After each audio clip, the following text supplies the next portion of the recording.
अच्छा जी, प्रणाम। पिछले सत्र में आपने कहा था कि साहस की कमी है, तो अ, मैंने ये रियलाइज़ करा कि मैं चीज़ों को छोड़ के भाग जाता हूँ, उसको कन्फ्रंट नहीं करता हूँ, तो उस पे काम कर रहे हैं। आपने दूसरी चीज़ भी बताई थी संकल्प को लेकर के। संकल्प को के लिए मैं कोशिश कर रहा हूँ, बट तमसा बहुत ज़्यादा हावी हो जा रही है। उससे मैं बाहर नहीं निकल पा रहा हूँ। उससे बाहर कैसे निकलूँ? क्यों निकले बाहर? तमस समझते हैं ना क्या होता है? बहुत तरीकों से उसका वर्णन किया गया है, पर इस प्रश्न के संदर्भ में मैं एक और तरीके से कह देता हूं। जैसे मां की कोख, वहां प्रकाश तो नहीं होता, पर परेशानी भी नहीं होती। गर्भ में कौन कौन परेशान था हम में से? और गर्भ में कौन कौन चैतन्य था हम में से? कोई था जिसको जरा होश था, कुछ खबर थी दुनिया में क्या हो रहा है क्या नहीं हो रहा है? दुनिया छोड़ दो, मां को भी क्या हो रहा है गर्भ के शिशु को पता होता है? ये तमस है। उदाहरण के लिए कह रहा हूं, तमस है ये। क्यों बाहर आए? जरूरत क्या है? जब आराम है वहां पर, कोई फिक्र नहीं, तो तमसा छूटे क्यों?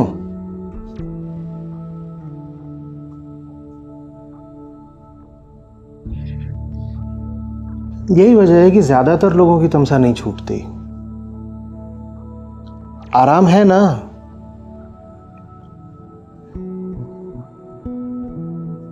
कोई आके झंझोड़ नहीं रहा, कोई जिम्मेदारी नहीं है। अपने लिए खुद दायित्व उठाते हुए कुछ प्रबंध नहीं करना। पैदा हो गए अगर होश में, रोशनी में, तो मां कितनी भी करीब हो, आहार के लिए फिर भी चिल्लाना तो पड़ेगा, नहीं तो मां भी नहीं उठाएगी। तमसा ऐसी है। हम में से ज्यादातर लोग, इसीलिए कहा जाता है कि कभी पैदा ही नहीं होते, क्योंकि पैदा होने का मतलब ही है कि जान जाओ कि कुछ काम करना है। जो बच्चा पैदा होता है उसे कोई बड़ा काम भले ही नहीं समझ में आता करने के लिए, पर इतना काम तो वो भी समझ जाता है कि आहार चाहिए। तो गर्भ में एकदम कुछ काम नहीं करना पड़ता था, पैदा होते ही एक काम तो उसके लिए अनिवार्य हो जाता है। क्या? रोना। रोएगा नहीं तो मां छाती से नहीं लगाएगी, रोएगा नहीं तो पुतड़े नहीं बदले जाएंगे। हो सकता है मच्छर काट रहा हो बैठ करके, रोएगा नहीं तो कोई आकर के मच्छर मक्खी हटाएगा नहीं। तो पैदा होने का मतलब ही होता है जिम्मेदारी में पैदा होना। हम जिम्मेदारियां उठाना नहीं चाहते। अब क्यों नहीं उठाना चाहते मत पूछ, मैं क्या बताऊं, ऐसे ही हैं हम। बात यह नहीं है क्यों नहीं उठाना चाहते, बात यह है कि नहीं उठाना चाहते तो उसके दुष्परिणाम क्या है। वो भोगते रहने को तैयार है तो मत उठाइए। सुबह बिस्तर से उठना किसको अच्छा लगता है? कौन यहां ऐसा है जिसको भीतर से ये भाव नहीं उठता सुबह सुबह कि बस 15 मिनट और? तो आप अगर इस प्रश्न में जाएंगे कि ये वृत्ति हम में होती ही क्यों है, तो ज्यादा कुछ मिलेगा नहीं। स्वयं उपनिषद भी कहते हैं कि एक सीमा के बाद ये क्यों क्यों मत पूछा करो। एक बार जान जाओ कि चीज क्या है और उसका तुम पर प्रभाव क्या है, फिर सार्थक कर्म करो। कि क्यों का मतलब होता है पीछे आ रहे पीछे आ रहे पीछे, और अनंत श्रृंखला है, पीछे जाते रहो, समय बीतता रहेगा, मन बहलता रहेगा, कुछ मिलेगा नहीं। जब तक आप जीवन में अपनी जिम्मेदारी को नहीं पहचानेंगे, जब तक आपको नहीं दिखाई देगा कि आपके पास करने के लिए कोई काम है, तब तक आपको गर्भस्थ शिशु बने रहने में कोई समस्या आने ही नहीं वाली।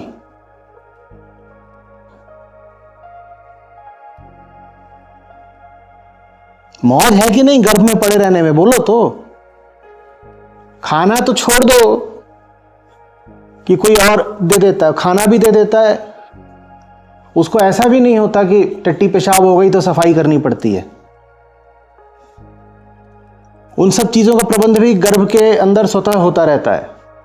क्या मौज है, कुछ करना ही नहीं।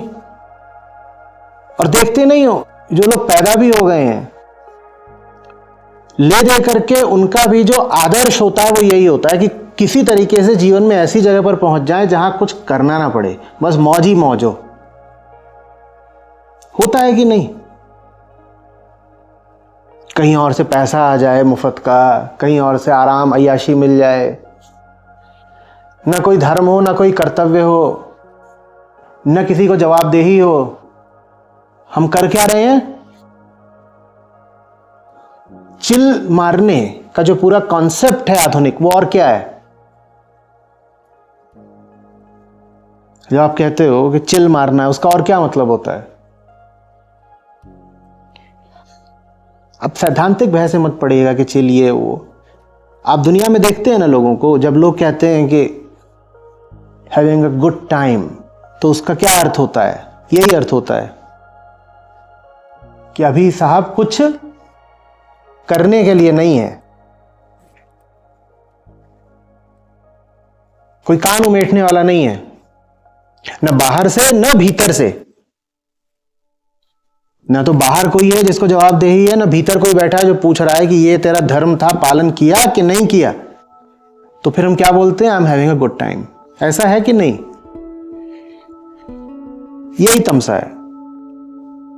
तो हम जन्म से तो ऐसे होते ही हैं, बल्कि गर्भ से तो ऐसे होते ही हैं। जब आप पैदा भी होते हो तो आज की संस्कृति और समाज आपको जो उच्चतम आदर्श दे रहा है वो भी तमसा का ही है। आपसे कहा जा रहा है कुछ ऐसा जुगाड़ करो कि जीवन में ऐसी जगह पर पहुंच जाओ जहां चिल मार सको।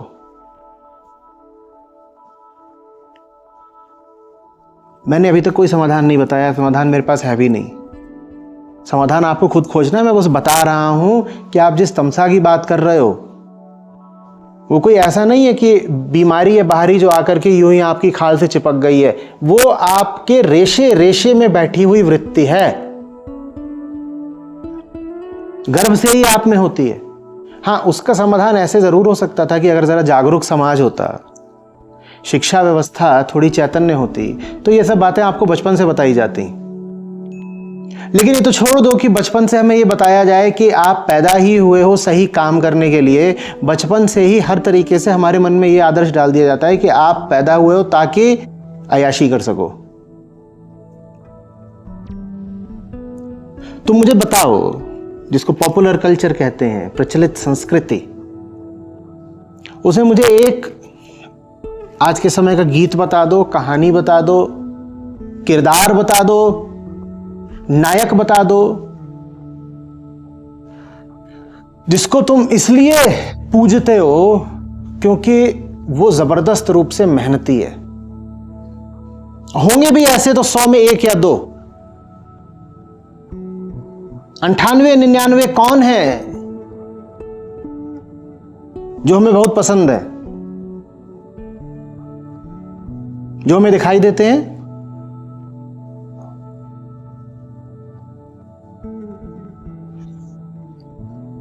और कभी तुम पूछते नहीं कि ये जो बैठे हुए हैं इस समय आराम के शिखरों पर, रत्न जड़ित पलंगों पर, ये सब इनको मिला कहां से, आया कहां से?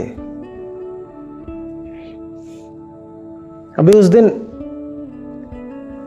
बेंगलोर में शिविर था तो मैं पूछ रहा था ना सबसे कि ये तुम करते तो हो गुची, अरमानी और BMW और ऑडी, ये आई कहां से? ये तो बताओ।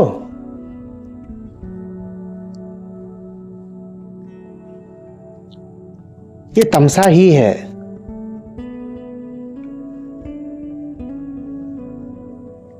उस सोने के पलंग पर लेट करके कुछ वैसी ही भावना आएगी जैसी मां के गर्भ में आया करती थी।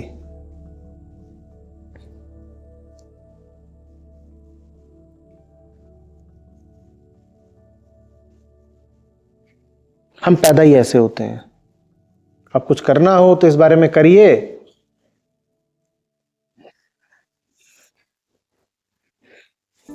नहीं तो इसीलिए तो भारत में मुहावरा चला है अनंत जन्मों का। वो हमारे ही जैसे लोगों का मन बहलाने के लिए है।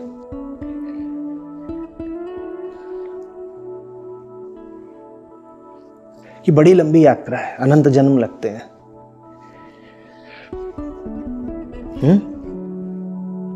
भाई तुझे मेहनत करने की कोई जरूरत नहीं, यात्रा ही कुछ ज्यादा लंबी है, इसमें तो लगने ही अनंत जन्म है। तो इस जन्म में मेहनत करने का दायित्व तो अपने आप कम हो गया। हम क्या करें, यात्रा इतनी लंबी है कि कम से कम 600-700 जन्म तो लगेंगे ना, सभी के लगते हैं 600-700 जन्म, तो हमें बहुत मेहनत क्यों करनी है इस जन्म में, हो क्या जाएगा। Just chill.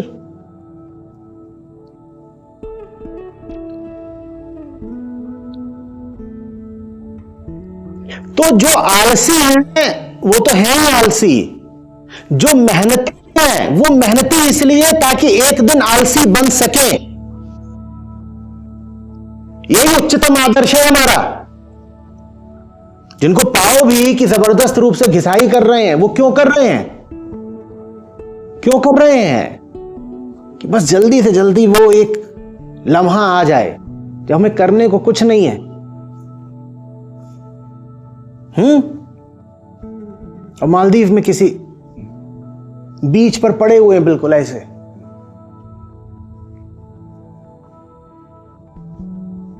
उच्चतम आदर्श ही क्या हो गया, आखिरी मंजिल ही फिर हमारी क्या है, अय्याशी।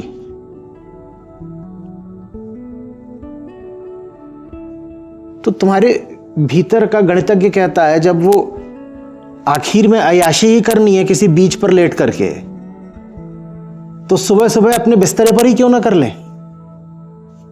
और ये तर्क बहुत गलत भी नहीं है भाई, कि है जब दुनिया भर की मेहनत करनी इसीलिए है कि एक दिन कहीं पर लेट कर तुम अय्याशियां करो, तो वही अय्याशी अपने बिस्तर पे क्यों ना कर लें, सोए पड़े रहो।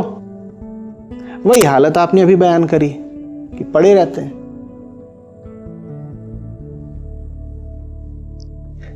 तो सवाल व्यक्तिगत है, लेकिन स्थिति सार्वजनिक है। ये जो आपने बात पूछी ना, एक एक बंदे की हालत यही है। मैं कह रहा हूं यहां पर जो लोग मानते हैं कि वो आलसी हैं वो भले, जो कहते हैं कि मेहनती हैं वो तो मेहनत के रास्ते आलस तक की यात्रा कर रहे हैं। बस एक बार किसी तरह एक बार वो खास नौकरी लग जाए, उसके बाद जीवन भर का चैन हो जाएगा। बड़ी मेहनत कर रखी है, जमीन आसमान एक कर रखा है, किस लिए, किस लिए बोलो ना, कि वहां तक पहुंच जाए फिर कुछ करने को नहीं होगा। इसमें संबंधित कुछ बातें दिखाई दे रही हैं। जो काम आप कर रहे हो वास्तव में आप उससे करते हो नफरत, और आप चाहते हो जाए वो जल्दी से जल्दी खत्म। चाहते आप यही हैं कि बस जल्दी से जल्दी ये काम खत्म हो और उस एक जगह पर पहुंच सके जहां पलंग तोड़ा जाएगा। काम कर रहे होगे कुर्सी पर और मेज पर बैठ करके, पर इस मेज से प्यार नहीं है, ना इससे प्यार है ना इससे प्यार है। हो सकता है तुम्हारे हाथ में जो कलम हो उसमें बड़ी ताकत हो, किसी बड़ी संस्था में पदाधिकारी हो सकते हो, सरकारी ओहदा हो सकता है, कलम में बड़ी ताकत है, पर कलम से प्यार नहीं है। चाहते यही हो कि इस कलम का इस्तेमाल कुछ और पाने के लिए कर लूं। और इसी को मैं 10 साल से समझा रहा हूं कि ये जीवित नर्क है। जब आप जो कर रहे हो वो उचित ही नहीं है, तो आपको उससे होता नहीं प्रेम, और जब उससे प्रेम नहीं होता तो जी कैसे लेते हो क्षण प्रतिक्षण? अभी जी रहे हो, अभी किस भाव में जिए? प्यार नहीं था, उकताहट थी, बेसब्री थी, इंतजार था कि ये पल बीते जल्दी से। फिर अगले पल में आए, वहां भी क्या है?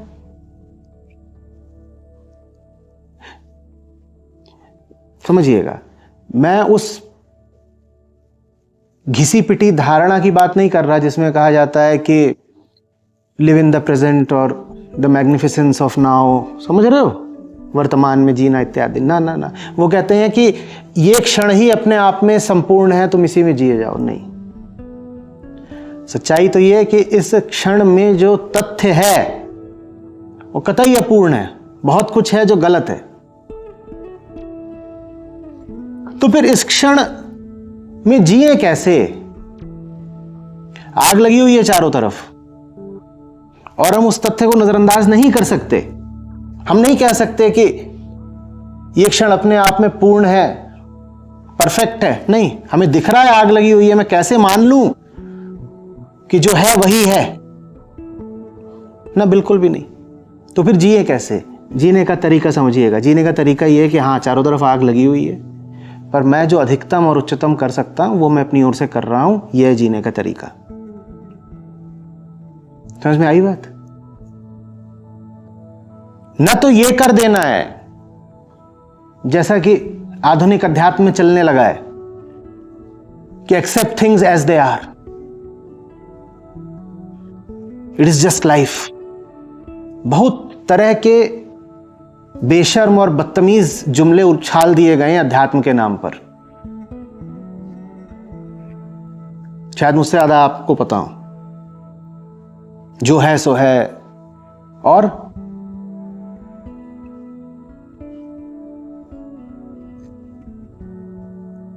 कुछ भी हो रहा हो मौन रहो। जहां बोलना भी चाहिए वहां मौन सर्वश्रेष्ठ है। Is to be happy. Nothing needs to be changed. Nothing needs to be changed. भगवान ने जो करा अच्छे के लिए ही करा है। तुम उसे बदलने वाले होते कौन हो? तुम भगवान से ज्यादा होशियार हो? भाई, दुनिया किसने बनाई? भगवान जी ने। दुनिया को चला कौन रहे हैं? भगवान जी चला रहे हैं। तो तुम कहां के क्रांतिकारी आ गए जी? तुम काहे बता रहे हो कि ये ठीक नहीं है, ये ठीक है, ये बदलो, वो बदलो? जो है बिल्कुल एकदम ठीक है, और जो होता है भले के लिए ही होता है, बस तुम्हें पता नहीं चलता क्योंकि तुम भगवान जी नहीं हो। हम ये सब जुमले लेकर के बैठे हैं। नहीं, मैं इनकी बात नहीं कर रहा हूं। ये बातें न सिर्फ मूर्खतापूर्ण हैं बल्कि खतरनाक हैं। इनमें बेवकूफी ही नहीं है, इनके पीछे साजिश है। बेवकूफी में तो फिर भी जैसे भोलापन होता है, भोलापन नहीं है, में भयानक कुटिलता है। तो मैं उस छोर की बात नहीं कर रहा जहां कहा जाता है कि सब ठीक है, और अगर कुछ बदलेगा भी तो राम कृपा से बदलेगा, क्योंकि उसकी मर्जी बिना तो पत्ता भी नहीं हिलता। नहीं, उसकी बात नहीं कर रहा मैं। वो कोई ऊपर थोड़ी बैठा है, वो पत्ता हिलाना चाहता है तो कैसे हिलाता है? वो आपके माध्यम से हिलाता है। तो अगर आपके भीतर की सच्चाई पुकार के कह रही है कि पत्ता ही नहीं हिलाना है, मुझे सिंहासन हिला देने हैं, तो ये राम की मर्जी हुई कि नहीं हुई? तो फिर आपने कैसे कह दिया कि जो करना होगा राम करेगा? हम होते कौन है करने वाले? राम के अपने हाथ अपने पांव, राम उतरेंगे जमीन पे कुछ करने के लिए। आज तो राम को जो भी कराना है वो आपके माध्यम से कराएंगे ना। तो आपके भीतर जो राम बैठा है, आप उसको उसका काम करने क्यों नहीं देते?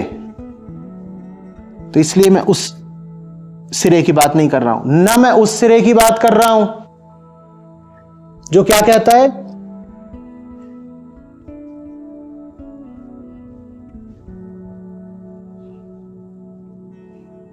क्या कहता है कि मौज करो।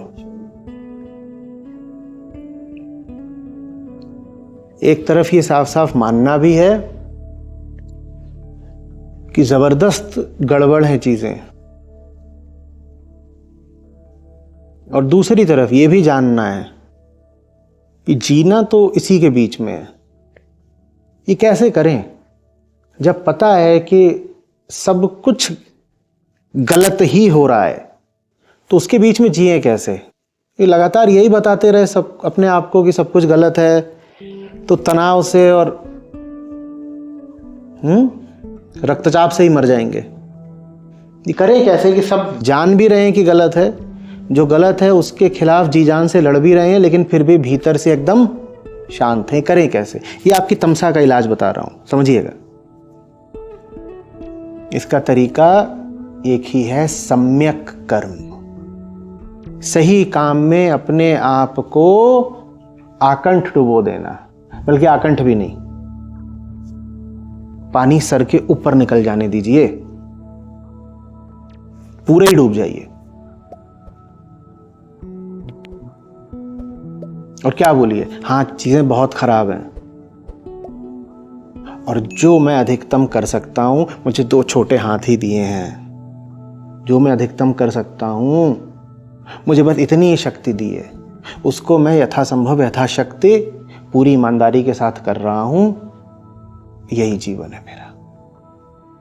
अब इसमें ना तो ये धोखेबाजी है कि सब ठीक है, everything is already all right, उस तरह की धोखेबाजी भी नहीं है, और न ये है कि सब कुछ गलत है तो मैं तो तनाव से ही मर जाऊंगा, या जो चल रहा है उसके प्रति मेरी कोई जिम्मेदारी नहीं। अब आप जो कह रहे हैं वो बात पूरी ईमानदारी की है कि मैं मान तो रहा हूं कि बहुत कुछ जो किया जाना चाहिए, मैं ये भी मान रहा हूं कि जो किया जाना चाहिए वो इतना बड़ा है कि मुझ एक अकेले से शायद निपटेगा भी नहीं, मेरी एक जिंदगी बहुत छोटी है उसके लिए। लेकिन मैं ये भी कह रहा हूं कि जितनी ताकत और जितनी प्राकृतिक योग्यता लेकर के मैं पैदा हुआ था, उसके साथ जो अधिकतम ज्यादा से ज्यादा मैं कर सकता था वो मैं कर रहा हूं। अब मैं सर उठा के जी सकता हूं, अब मैं अपनी नजरों में अपराधी नहीं हूं। और जो ये कह रहा है वो तो तमसा से बहुत दूर होगा ना।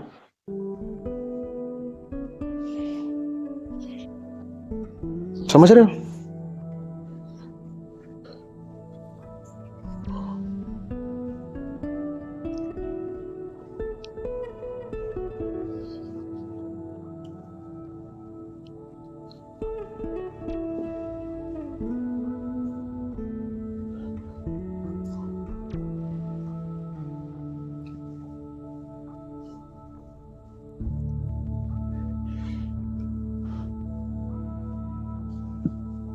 हमारी वृत्ति चिल्ला चिल्ला के कहती है आराम करो, और अध्यात्म आपको यह बताने के लिए कि आप पैदा मेहनत करने के लिए हुए हो। तो आप कहेंगे फिर वो सब क्या है, वो जो हमें अध्यात्म के नाम पे बताया जाता था कि विश्राम में रहो इत्यादि इत्यादि। आचार्य जी आप भी तो शिविर करते थे, उनका नाम विश्रांति रखा था ना, तो हम लोग बोलते थे विश्राम और शांति। तो ये फिर मेहनत करें कि विश्राम करें, कुछ समझ में नहीं आ रहा। हम विश्राम ही तो करते हैं।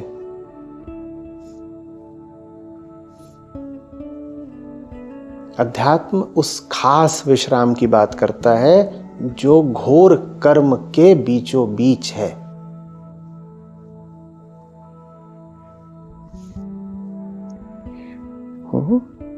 वो विश्राम नहीं जो कर्म से मुंह चुरा के किया जाता है, वो विश्राम नहीं है, वो चीज हराम है।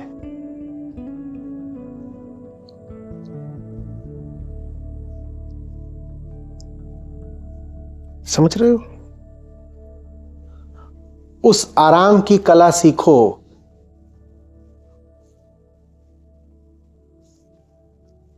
जो काम के बीचों बीच मिलता है, काम के बीचों बीच ऐसे भी कि काम कर रहे हैं और भीतर पूरी सफाई और संतुष्टि है कि जो मैं अधिकतम कर सकता हूं वो कर रहा हूं ना, तो कोई ग्लानि नहीं भीतर। अपनी सारी ऊर्जा मैंने किसको दे दी है अभी? काम को। तो ऊर्जा बची ही नहीं है भीतर शोर मचाने के लिए। जब सारी ऊर्जा काम को दे दी तो भीतर फिर क्या है? एकदम शांति है, मौन है। ये ही असली और एकमात्र मौन है। कुछ छोड़ा ही नहीं है भीतर कि कुकू चाय चाय करे, है ही नहीं। और अगर भीतर कोई आता है, शोर मचाता है, तो हम उसका कान पकड़ के बोलते हैं चल तू भी काम कर। तूने शोर मचाया, इसी से पता चल गया कि तू कहीं छुपा बैठा था। 10 लोग लगे हैं काम में, हमारे 10 संसाधन हैं, मान लो 10 इंद्रियां, ऐसे ही बोल लो। वो सब के सब काहे में लगे हैं? काम में लगे हैं। ये एक बेईमान कहीं छुपा रह गया था, तो अब ये क्या कर रहा है? ये शोर मचा रहा है, तो हमने इसको भी पकड़ लिया। ऐसे ही पकड़ लिया, शोर मचा रहा था इसीलिए पकड़ लिया। शोर नहीं मचाता तो पकड़ा नहीं जाता शायद। शोर मचाते को पकड़ के बोला कि अब तू भी लग जा, क्या करने में? काम करने में लग जा। सब कुछ जो तुम्हारे पास है वो काम में ही झोंक दो, फिर शांति है। काम कर रहे हो उस समय भी शांति है, फिर थक जाओगे, नींद आ जाएगी, उसमें भी बहुत शांति रहेगी।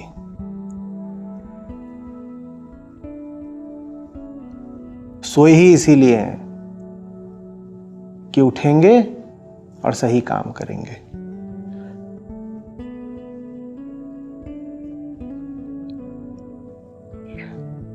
2012-14 के आसपास का समय होगा।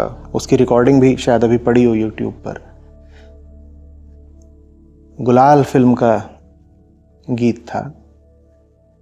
अंशु बताना सही बोल रहा हूँ ना? पीयूष मिश्रा की आवाज में आरंभ है प्रचंड। तो 2-3 कॉलेजेस में छात्र थे, उनके साथ करा था।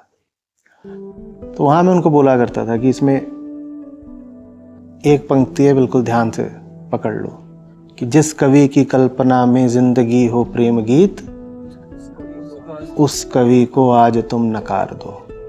खेद की बात यह है कि सिर्फ कवियों की कल्पना में जिंदगी प्रेम गीत नहीं है। न जाने कहां से ये एक घटिया तरह का अध्यात्म उठा है,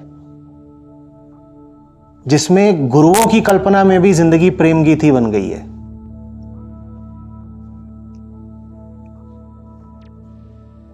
तो तुमसे कहा जा रहा है जिंदगी और है क्या?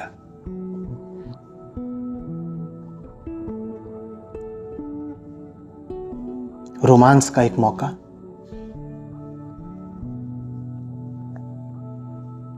तुम तो प्रेम करो, प्रेम करो।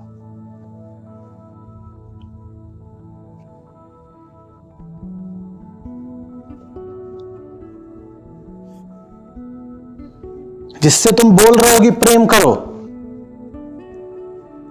उसी का भाई बाहर नशा करके मर रहा है। अगर मुझे प्रेम भी है इससे, तो इससे प्रेम करूं या इसके भाई को बचाऊं?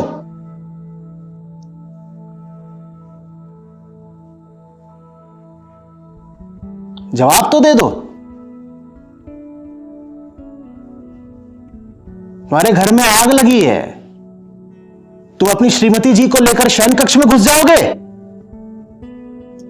कि गुरुदेव ने बोला है तुम तो प्रेम करो?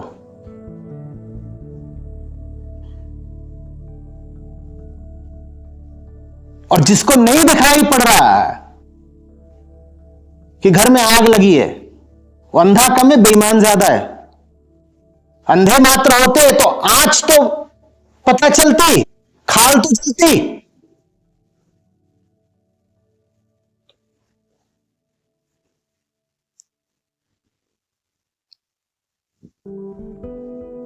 हम एक विशेष समय में खड़े हुए हैं।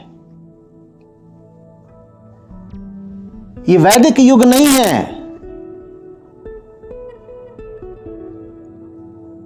हम उन कुछ आखिरी पीढ़ियों में से हैं जो पृथ्वी का विनाश देखने को भी बची हुई हैं।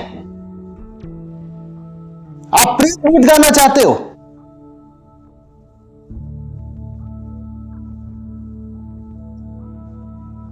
ऊंची चीज है, मुझे प्रेम से समस्या नहीं, पर इस समय प्रेम की उच्चतम अभिव्यक्ति क्या होगी?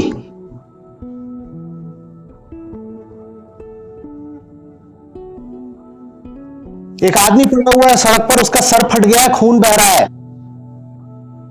प्रेम इसमें है कि तुम उसके होठ चूमने लगो, या इसमें है कि तुम दवा लेने भागो? जवाब दो।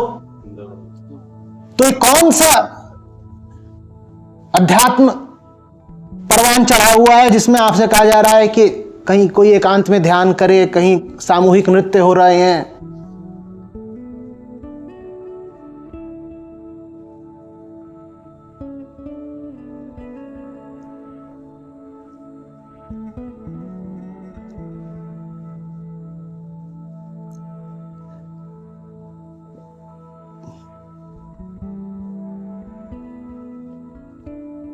सब ठीक हो जाए, उसके बाद आपको जितना रास मचाना हो कर लीजिएगा। पर ये समय जरा खास है, अभी घर में इमरजेंसी है। नहीं, गर्दन तो हिला रहे हो, तुम बताओ सोए पड़े रहोगे?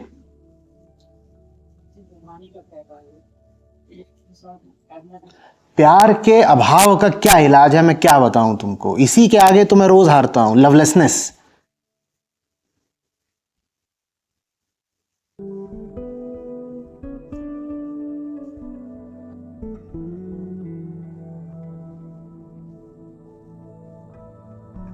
आलस तुम्हें जितना आता है उतना ही मुझे भी आता है, तुमसे ज्यादा ही आता होगा।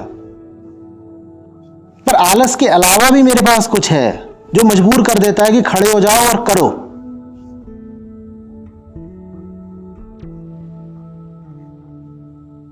आलस न हो शरीर में, मन भी बहुत उत्सुक हो, पूरी जील हो, लेकिन शरीर मजबूर करे रोगों से, तो फिर इसका कोई उपाय बताइए सर। शरीर बस एक संसाधन है, आपके पास अनेक अन्य संसाधन भी तो हैं।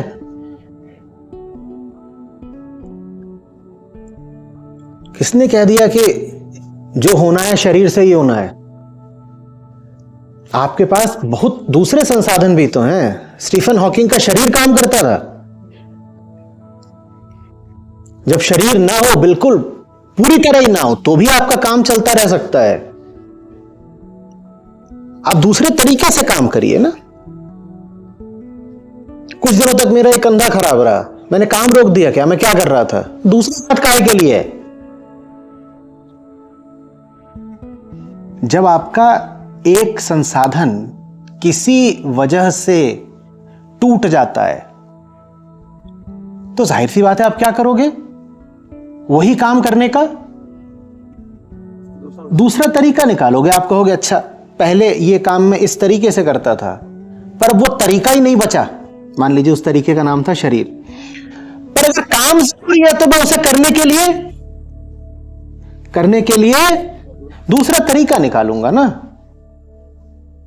तो कोई दूसरा तरीका निकालिए। और ये जो मैं कह रहा हूं वो करने की ऊर्जा फिर एक ही चीज से आती है, इसका नाम प्यार है। थोड़ी शास्त्रीय भाषा में उसी को धर्म बोल देते हैं।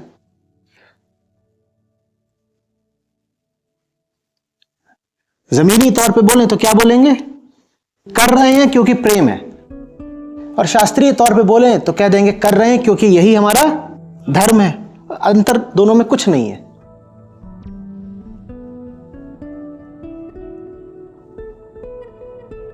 और बिल्कुल मैं आपकी बात समझ रहा हूं कि कोई स्थिति ऐसी आ सकती है, कोई व्यक्ति बहुत हद तक मजबूर हो जाए। लेकिन अगर आपने वहां तक कोशिश कर ली, जहां तक आप फिर पूरी तरह मजबूर हो गए कि अब तो कुछ नहीं कर सकते,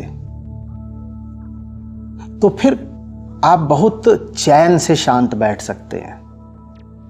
क्योंकि जवाब तो खुद को ही देना होता है ना। आप अपने आप को बता सकते हैं कि आखिरी बूंद तक जो मैं कर सकता था मैंने किया, और अगर अभी भी कुछ संभव है तो खोज रहा हूं रास्ता और करूंगा। फिर मेरी गलती नहीं है ना। अभी थोड़ी देर पहले मैं कह रहा था ना, ये छोटे हाथ लेके ही तो पैदा हुए हैं ना। और बुद्धि भी ऐसी कोई हम में खास होती नहीं कि एक बार में ही सब समस्याओं को उखाड़ दें। तो इसमें कोई अपमान की बात नहीं है, कुछ छोटे नहीं हो गए हम कि बहुत ज्यादा हम परिणाम नहीं ला पाए या किसी सीमा पर जाकर हमारे संसाधन चुक गए, खत्म हो गए। इसमें कोई शर्म की बात नहीं है। शर्म की बात है बेईमानी करने में।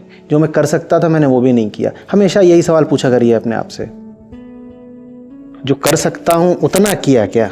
उत्तर अगर हां में आता है, यही समाधि है, यही मुक्ति है। उत्तर ना में आता है तो नरक से बाहर निकलो। कहां के नरक से? अपने ही भीतर के नरक से। बेईमानी से बड़ा आंतरिक नरक दूसरा नहीं है।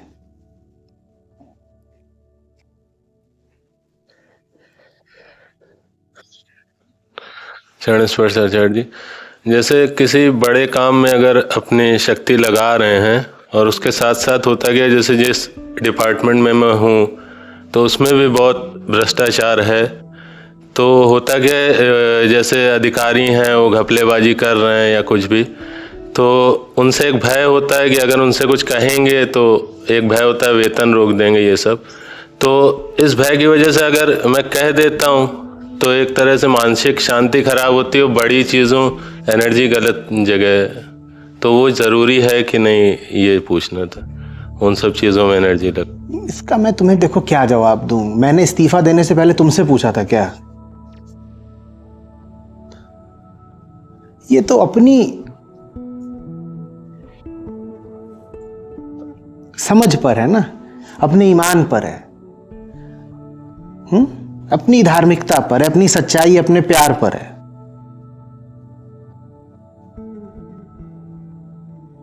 खरी खरी बात कह रहा हूं मैं। इसमें तुम्हें गुलाब जामुन भी खिला सकता हूं, कुछ इधर का उधर का, कि देखो हुई है वही जो राम रचि राखा।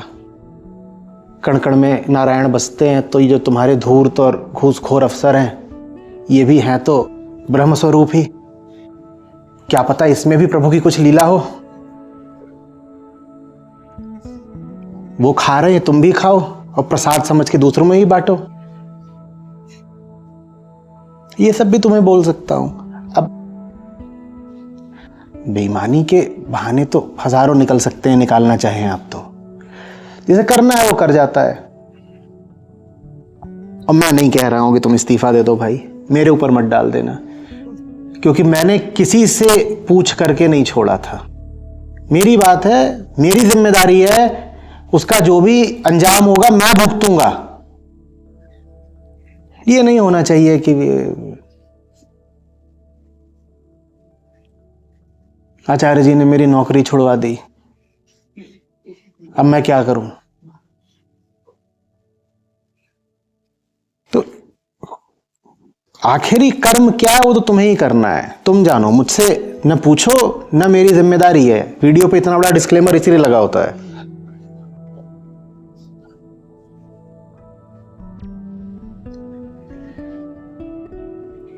या तो जहां हो वहां पर ही सही काम करने का कोई तरीका निकाल लो, नहीं तो निष्कर्ष साफ है, बाहर निकलो। इसमें लाग लपेट क्या, इसमें जटिलता क्या, इसमें मैं तुमको क्या पेचीदगियां समझाऊं कि नहीं देखो ऐसा करते हैं कि तुम ना तबादले का आवेदन डाल दो। क्या पता जो तुम्हें वहां इधर उधर विभाग वगैरह मिले, हाँ, उसमें इंद्र आदि देवता तुम्हारे अफसर हो, और मैं सही तबादला तो नारद मुनि के हाथों कुछ सोच सिफारिश लगवा दो। ये पढ़ाओ चाहते हो? बात बहुत सीधी है। जहां हो वहां कोशिश करके देख लो, सफल हो गए बहुत अच्छी बात, नहीं सफल हो गए तो बाबा दूसरे रास्ते देखो। नहीं और क्या। तो दोस्तों आप लोगों को ये वीडियो कैसी लगती है कमेंट करके जरूर बताएं, ठीक है। तो इस वीडियो में मैं सिर्फ कमेंट और रिव्यूज दे रहा हूँ, यानी कि ये जो वीडियो है, ये जो ऑडियो आपने सुना है, ठीक है, आचार्य प्रशांत का, जिसके अंदर लिखा है कि आराम करने में मजा आता है क्या। देखो आराम करने के भी अपनी मजे हैं, ठीक है, सिंपल सी बात होती है। अब इंसान आराम क्यों करता है? क्योंकि उसको कहीं ना कहीं फायदा दिखता है, ठीक है। तो आप लोगों ने क्या क्या सीखा कमेंट में जरूर बताएं, ठीक है। आप लोगों ने यानी कि ये वीडियो जो है पब्लिक के लिए है, ठीक है। जैसे पब्लिक हो सिर्फ आपके फायदा होगा, ठीक है। और इसकी मैंने क्या किया, मैंने बैकग्राउंड का जो शोर था इसका वो कम कर दिया, रिमूव कर दिया।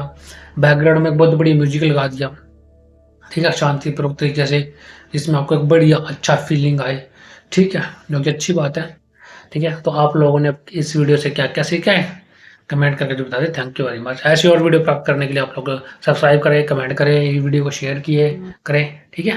Thank you very much.